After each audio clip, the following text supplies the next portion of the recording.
Hello, everyone, and welcome to Full Time, where we take you around the world of soccer, locally, regionally, nationally, and internationally. The Full Time podcast is presented and powered by 91 Network.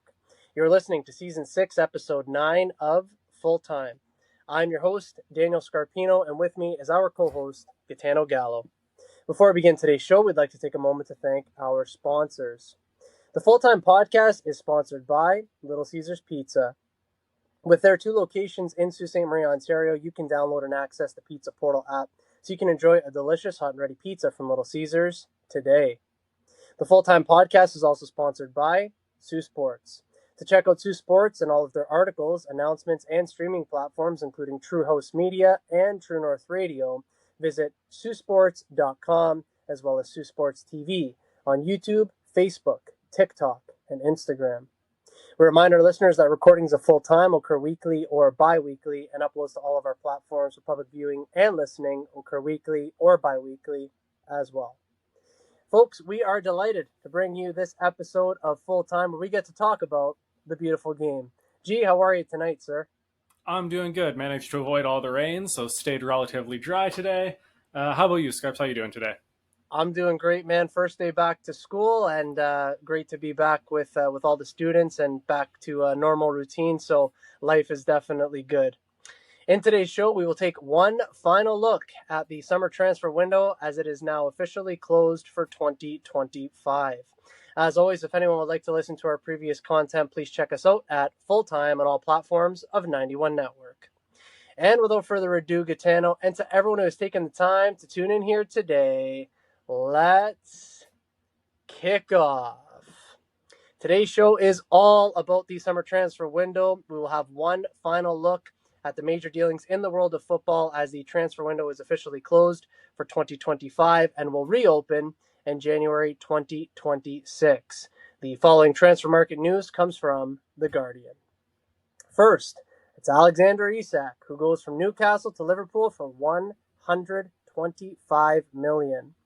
The transfer saga of the summer ends with the Sweden striker signing a 6-year deal, promising to make history at Anfield. G, this is the all-time British record fee, of course. Liverpool got their number 9, my friend. Yeah, breaking their own all-time British transfer fee they paid a couple months ago for Florian Wirtz. I mean, it's one of those moves where you look at the amount of money they pay, and like it's such an unfathomable number. But then you see his play and his output, and it makes perfect sense. You pay money for the best players in the world. I don't think it's kind of any deeper than that. He's one of the best strikers in the world. You're going to have to pay one of the biggest fees to get him, and they did. 100%. And, everyone always says, how is somebody worth that type of money? And I tend to agree with that. But anybody's worth what the club is willing to pay at the end of the day. And this is what the fee cost. Liverpool got their man, and I think that he is just going to absolutely tear it up there. Scary, scary times ahead. Nick Woltemeda goes from Stuttgart to Newcastle for $69 million. The Magpies break their transfer record to land the Euro U21's top scorer, who was a longtime target for Bayern Munich. Gee, what a signing there for Newcastle. Yeah, it's just I feel so bad for the kid because you're stepping into Alexander Isak's shoes. The expectation, unless he produces more than Isak, he's always going to kind of fall like beneath the expectation, which I do feel really bad for. But he's a great striker. 18 and 36 for Stuttgart in the last 2 years is really good for considering he was 20 and 21 at that time. I think he'll be fine in the Premier League's big guy. So he's going to be able to play that kind of physical game. But again, I think I don't think the wider media or like footballing world is ever going to kind of see him as a quote unquote success just because of the shoes that he is going to have to fill in Alexander Isak. Yeah, it's a very, very well point taken. I will say that I think with those shoes inevitably so difficult to fill, I think the Newcastle faithful will certainly love him and show him love, which will probably take him a long way. Yohan Wissa goes from Brentford to Newcastle for $55 million. The long transfer standoff ends on deadline day with the forward taking the famous number 9 shirt at Newcastle. Wissa told the press, "I am excited to wear the black and white shirt." G, over to you, my friend. I love this transfer. kind of goes hand in hand with signing a kind of young, I don't call him unproven, but just kind of unexperienced striker. You back that up by bringing in a Premier League proven goal scorer, 49 and 149 appearances for Brentford, so basically one every 3 games. I love the combination. I love the fact that they're going to be able to play both of them together. One and rest the other. I really do like this transfer. So do I. And if you're Newcastle, you couldn't have Isak go out the door with getting adequate replacements. And with these two, I think that they've certainly done a good job. Xavi Simons goes from RB Leipzig to Tottenham for 51.8 million. Thomas Frank gets his playmaker, who vows to bring flair, hard work, and discipline after the deal was agreed to, which will run until 2032. Gitano, a good one for Tottenham here. Yeah, I know that we don't like admitting it, but this is a great move for them, especially the James Maddison injury. They kind of needed to bring someone creative into their midfield. But then also when James Maddison's healthy, you can shift Xavi Simons out to the left, play them both as like kind of a 10 and an 8 together. Like there's a lot of tactical flexibility that he gives them, and he's still so young. He's only 22 years old. I feel like we've been talking about him for years and years and years. So yeah, just a fantastic signing for Tottenham, as much as we're going to hate to admit it. Yeah, it's difficult to admit, but you got to call spades spades, and it is a fantastic signing. And to your point, there's a lot of tactical flexibility once Maddison gets back into the team, and Thomas Frank certainly has that ability to maneuver things around. Alejandro Garnacho goes from Manchester United to Chelsea for 40 million. The left winger leaves Old Trafford after 144 appearances, sealing the anticipated move to what he said is the best club in the world. The deal will run until 2032. Gee, it's another attack-minded player who likes to play from the left who joins Chelsea. Make it make sense, bud. I just want to clip in every single time that they've signed a left winger in the last 3 years, and we sit here and we go, why? They haven't sold a single left winger. They just stack them up. I don't get it. I understand why Garnacho wanted out of United. There were issues with the board, the manager there, like absolutely, but like I just don't see why Chelsea needed a 5th or 6th or 7th left winger at this point. I would have sooner gone to Tottenham if I was Garnacho, really, because that one was on the table as well, and it kind of fell through. And not at the last minute did he go to Chelsea, but it was a bit of a U-turn. So, yeah, I don't get this one at all, but here we are, and we'll see if he even gets any playing time. Mateus Fernandes goes from Southampton to West Ham for 38 million. In his opening statement to the press, the midfielder said this move is a big step in his career. The former Sporting player signs on a 5-year deal for 38 million plus 4 million in add-ons. Gitano, do you like this move for West Ham? Yeah, I mean, I think they needed something. Kind of not like a marquee signing, but they needed something. The start of the season, or the end of the season, sorry, last season was not great for them. The summer has not been great for them. They just kind of needed something to give their fans a little bit of spark. The start of the season hasn't been great. I don't think it's going to, light the world on fire, best player in the league, but I think it's just a solid signing for them. It's exactly it. It's a solid signing that kind of helps them, doesn't hurt them, but certainly West Ham needed more business this summer, and they've had a bit of a slow start to the season. Graham Potter already in a bit of hot water at the minute. Christopher Nkunku goes from Chelsea to Milan for 36 million. The France international ends his underwhelming stint at Chelsea with 18 goals in 62 games. He joins the Rossoneri on a 5-year deal. Gee, this is a rare outgoing for Chelsea. Yeah, honestly, when I saw him in the transfer list and looked that he'd gone to Milan, I was shocked to find out he had double-digit appearances for Chelsea. I can't remember a single one. 18 goals, couldn't tell you a single one. It genuinely felt like he was there. He got hurt, and now he is gone. I hope for his sake, he's only 27, turns 28 in November. He's got plenty of time to kind of turn his career around, still playing for a top team in Europe. But yeah, Chelsea's needed a lot more outgoings. I think this is great for them in that sense, great for Milan, and they needed kind of something in their attack. Hopefully he kind of finds his Bundesliga form in the Serie A. But yeah, just it's an all right transfer. All right, indeed. And I totally agree with you in the sense that I don't know where the 62 games came from. Certainly don't know where the 18 goals came from. If I had to guess, maybe FA Cup, Carabao Cup, because this is not exclusive to the Premier League. But yeah, kind of, well, it was an underwhelming stint at Chelsea, so I hope he finds his feet at Milan. Delaney Bakwa goes from Strasbourg to Nottingham Forest for 35 million. Forest swoop in for the 23-year-old who said to the press, quote, I am so happy to have signed for this legendary club, end quote. G, your take. I think it's fine considering the fee they paid for him. You're not going to get, a superstar world beater, but only 23 years old, plenty of time for him to grow into that. I think the big thing for them is that he plays off the right. There's signed a lot of players kind of that can play like central and off the left, kind of Xavi Simons like kind of mold. For them to go out and get like an out and out right winger, I think is fantastic for the actual quality of the squad and some bit of tactical flexibility. I think it'll be all right. Yeah, it's a pretty smart move, I would say, and I feel like Nottingham Forest have done a bunch of these signings this window. Like no super trademark type player, but no duds either. Just those sort of Yeah. halfway guys, but enough to bolster the squad, no doubt. Kevin Santos Lopez de Machimedo goes from Shakhtar Donetsk to Fulham for 34.5 million. Fulham Vice Chairman Tony Khan told the press, quote, Kevin is a young and versatile talent with exceptional pace, and we believe that he can be an important addition to the team, end quote. Gee, finally some news for Fulham this transfer window. It's been incredibly quiet. Yeah, honestly, kind of forgot they existed up until now. I've got a special place in my heart for Brazilians coming out of Shakhtar. They seem to produce. There's something about Brazilians that go and play in Ukraine and then come to Europe. There's just a little something special about them. 22 years old. Everything I've seen from him so far, and Twitter comps, has been super electric. I know that's not going to be full 90 worth and full season worth, but I really do like this signing for them. Yeah, this I think is going to sort of spark the Fulham faithful and all of their supporters and give them a much needed lift as well. Elise Ben Seeker goes from Monaco to Bayer Leverkusen for 27.7 million.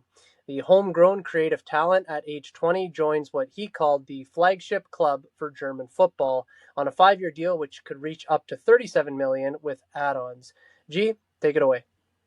Yeah, similar to what we talked about. I forgot what club we were talking about. Just needed a lot. It was Fulham. Very quiet in terms of incomings. Bayer Leverkusen had a mass exodus. 6 of their 8 most used players last season all out the door. Not a lot coming in the door, but I do like this one. 20 years old. Again, probably not going to help this season or next in terms of like actual output. But I definitely think for the future, a fantastic young signing. Yeah, it's good that Leverkusen got something in because I'm going to actually mention a statistic a little bit later when we go through the winners of the transfer window and something that I feel like I know exactly what one you're talking about. Yeah, more than likely. But it's good that they did get somebody in because they probably needed that for what they had leaving, as you said. Georges Makiutadze goes from Lyon to Villarreal for 26.8 million. The forward at age 24, who shone for Georgia at Euro 2024, signs a 6-year deal with the La Liga side after scoring 18 goals for Lyon last season. Gee, a nice pickup here for Villarreal.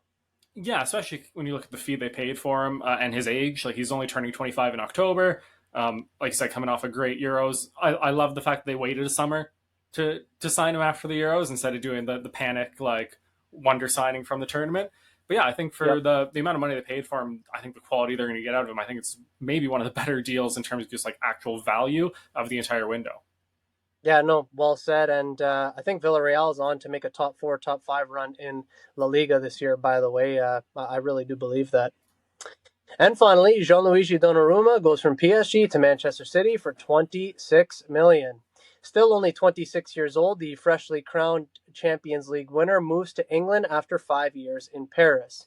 G. Guardiola lands his man, and so do all Manchester City supporters with one of the best goalkeepers in the world, no doubt. This one is all you, my friend. Freshly crowned treble winner, I should add in there. Fair play. I don't know how we pulled this off. For 26 million, which is like before inflation, 10 million less than we paid for Ederson in the summer of 2017. You look at what Liverpool paid for Alisson, like what Chelsea paid for Kepa. I know that he had a falling out with the PSG like board, and there was that's why he's leaving. But like 26 million pounds for arguably the best goalie in the world is just highway robbery. I know a lot of people have been saying that he's not as good as on his feet, like with his feet, as Ederson. Nobody in world football is. And I think that the gap between Ederson and everyone else in terms of playing with the ball at their feet is almost so big that it's not even worth, like, you're not going to get a guy anywhere near as good as him. So if you're going to go get a new goalkeeper, you go and get the best shot stopper you can get, and that is Gigi Donnarumma. I am over the moon excited about this. I haven't had Italian to cheer for at City since Balotelli left. right? It's just an awesome transfer. It really is. And I don't want to say it took the footballing world by storm, but when it was initially announced, I want to say, 3 weeks ago, that this Yeah. was possible, something like that, everyone kind of sat back in their chairs, including you and I here on Full Time. But this is a huge move for Manchester City, the fee that you guys got him at. And yeah, it's going to be a lot of clean sheets. Let's just put it that way. So a huge signing indeed. And Gitano, we did not cover each and every single transfer that went down during the summer transfer window. Are there any that we missed that caught your eye prior to deadline day? Just a couple I want to mention quick. So first of all, Ederson gone to Fenerbahce. Completely, I think he's maybe the most Guardiola player of all time. Completely changed the way Manchester City played football. Completely changed the way England and Europe played football. No, I think he's so unique as a player. We've never seen a goalie who's been able to do what he could do. Obviously, the shot stopping and like the technical goalkeeping stuff was great, but what he could do with the ball at his feet is just incredible. 18 trophies at City, 6 Premier Leagues, multiple Golden Gloves, treble, quadruple, like Centurion, like none of that is possible without Ederson in net. So yeah, gutted to see him go, but I mean, Donnarumma softens the blow quite a lot, not going to lie. Yeah. Also want to mention Ilkay Gundogan off to Galatasaray. So it's great for him going back to his childhood club, one of his favorite clubs growing up. He has Turkish roots. He only spent the one season back with City, but it was nice to have him back even just for those couple of appearances. Again, he's my treble winning captain. I'm always going to have a soft spot for him. So again, sad to see him go, but at 35, it just kind of makes sense for him.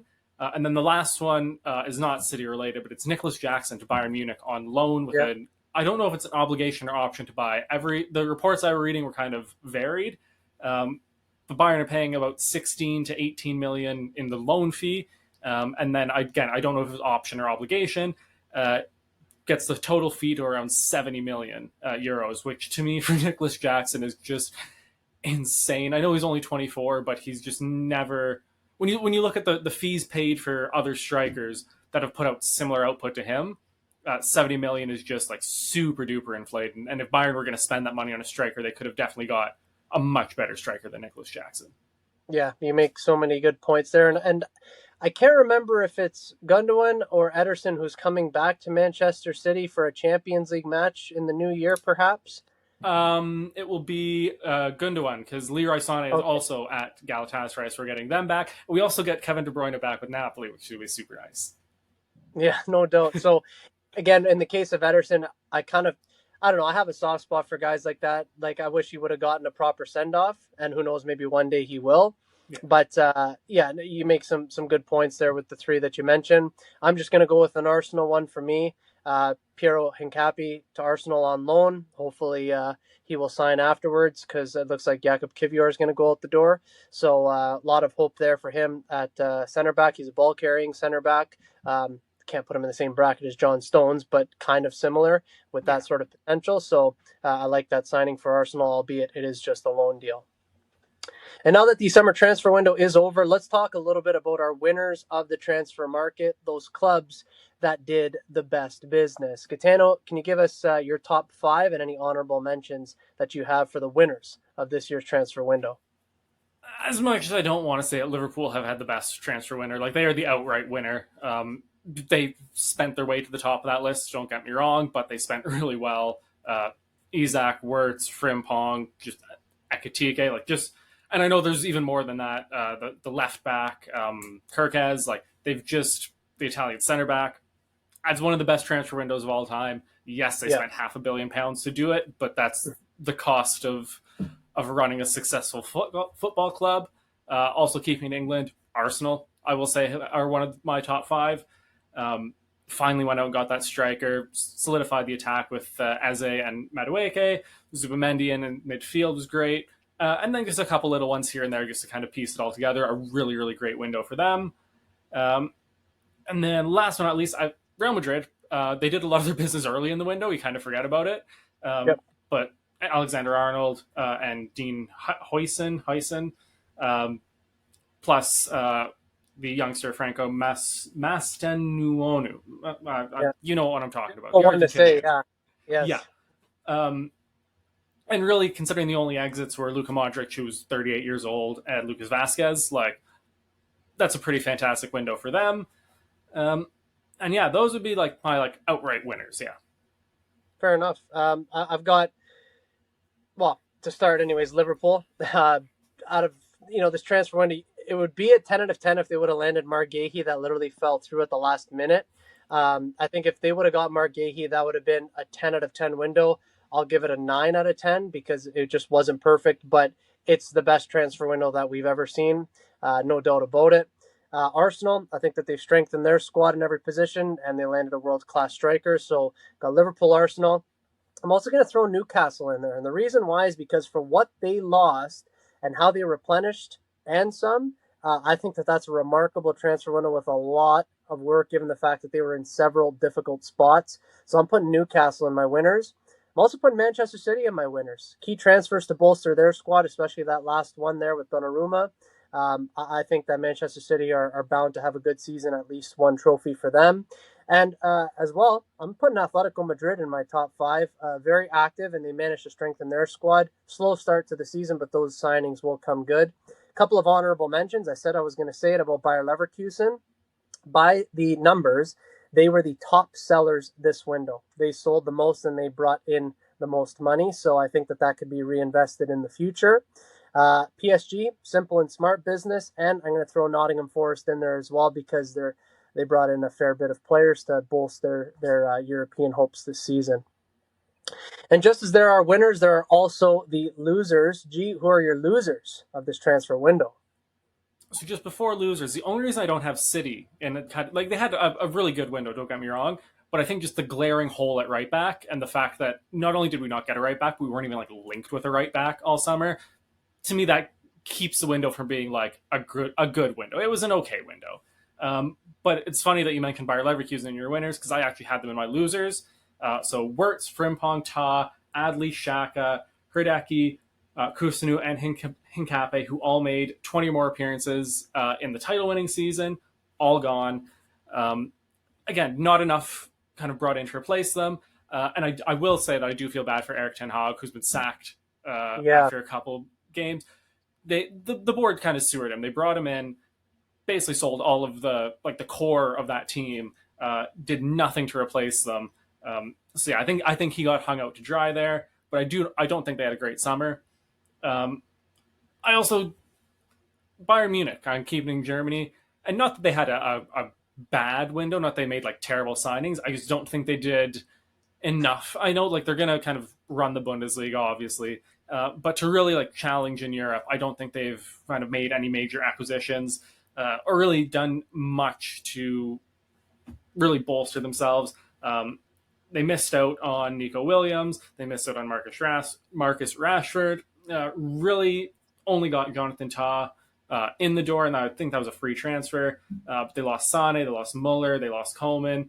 And then also Jamal Musiala had a ACL injury in the Club World Cup and did nothing to replace him.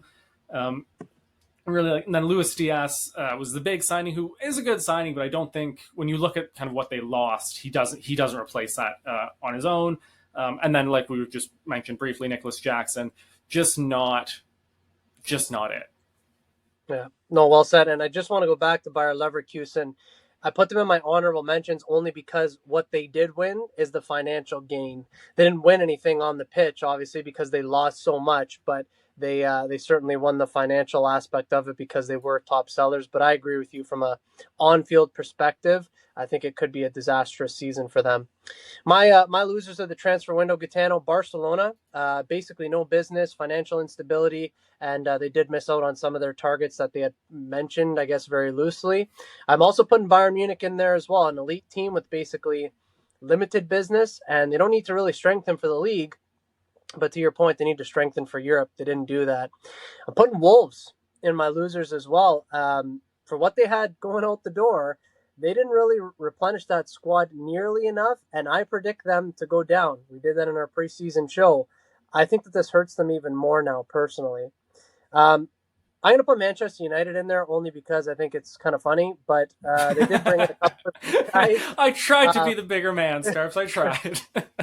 I know you did. I couldn't help myself because I can't put Tottenham in there because they're not. So I'm putting United in there. They did bring in a couple of key guys, but I think that they needed a couple of defensive reinforcements and an addition or two in midfield. They did bring in a goalkeeper on loan, I believe, at last minute, but I'm not entirely sure of what the plan is there.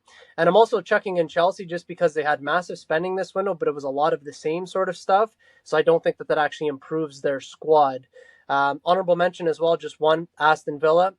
I'm only putting them in there because they have European football, and I don't think that they were nearly active enough in the market to get that squad depth that they need if they want to make a big push later on in the season, even with a great manager in Unai Emery.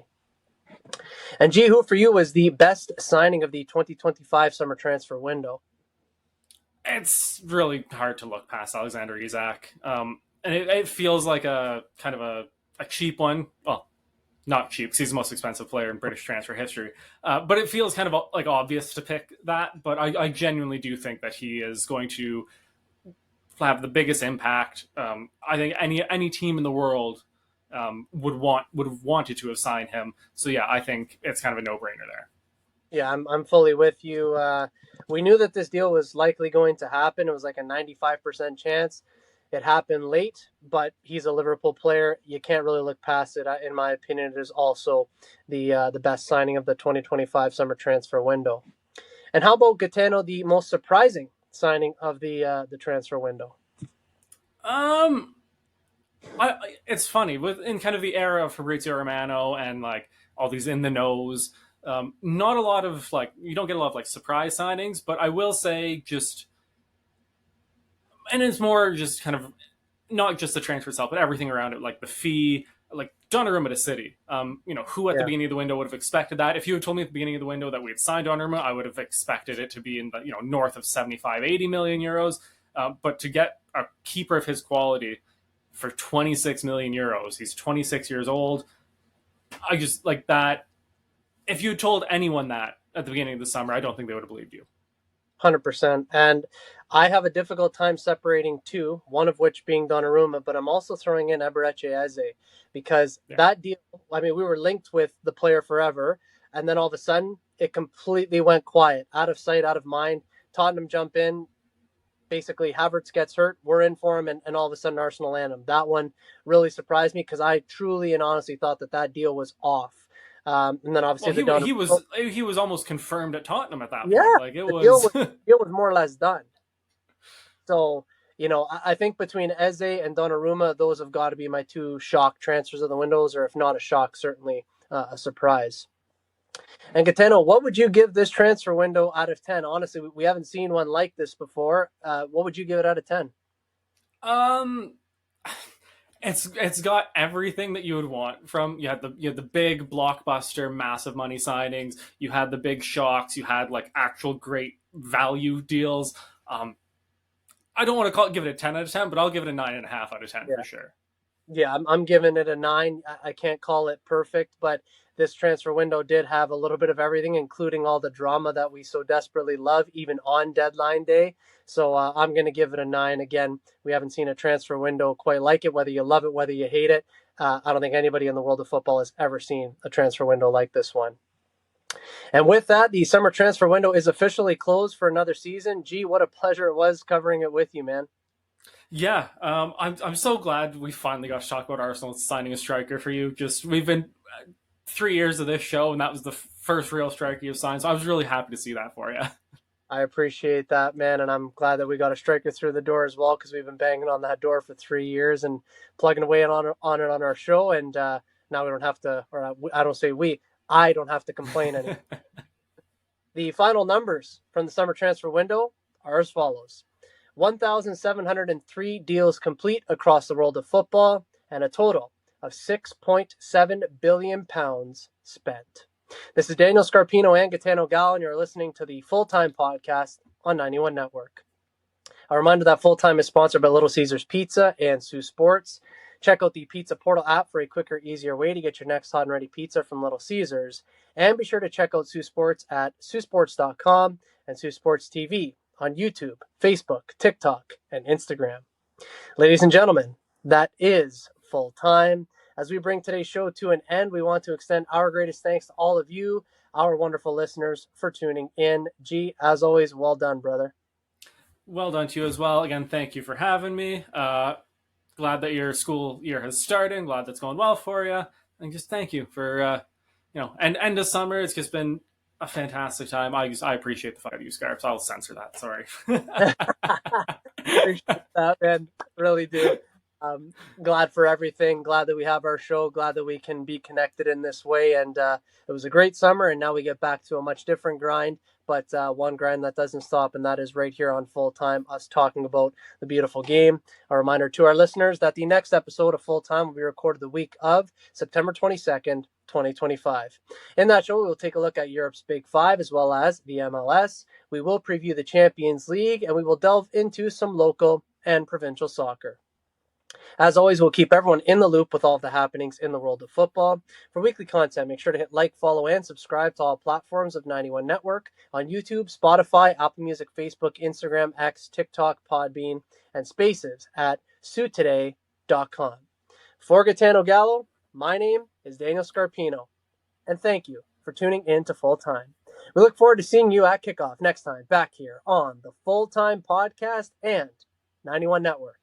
Best always.